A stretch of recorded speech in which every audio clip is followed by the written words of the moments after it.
मार्गाने आम्ही जातोय, आमच्या मार्गात अंगराज करणं आणि कशासाठी? एकच कारण. कोणतं? मला भानुमती हवी. भानुमती माझा स्वाधीन कर, तुझा मार्ग मोकळ्यात जाऊ शकतो. म्हणजे तुम्ही जे इथं आला ते मित्रासाठी इथं आला? निश्चित बराच त्रास देतात मित्रासाठी, कष्ट घ्यावेत मला. पण मला सांगा, बरेच उपकार तुमच्या मित्राला तुमच्यावरती केले, मग अंगराज माझी एक शंका आहे. कोणती शंका?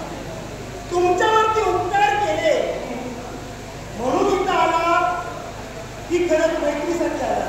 तुमच्या प्रश्नाचं उत्तर मी तुम्हाला देणार आहे.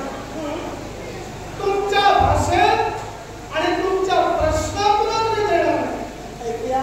मला सांगा, भानुमती समोर माझी प्रतिवादी म्हणून उभा राहील. नक्की. कशासाठी? ही माझी सखी आहे आणि सखीचं संरक्षण करणे हे माझं कर्तव्य आहे. मग मी जे करतोय ते सुद्धा मित्र प्रेमापोटी करतो. आणि माझ्या मित्राने जे माझ्या उपकार केले त्या उपकारासाठी मी जर हे करत असेल, असं जर तुम्हाला वाटत असेल तर तो गैरसमज क्षणभर मनातून बाजूला ठेवा.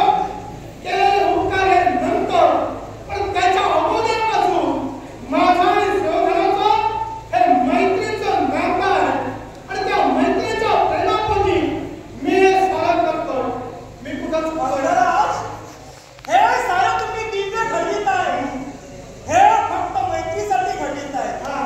मैत्री या विश्वात प्रत्येकाने करावी, कारण रक्ताच्या नात्यापेक्षाही या विश्वात मैत्रीचं नातं श्रेष्ठ आहे. पण मैत्री कशी असावी?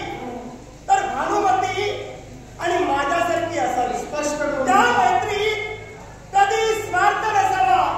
मैत्री जर करायची असेल तर निस्वार्थी मैत्री करावी.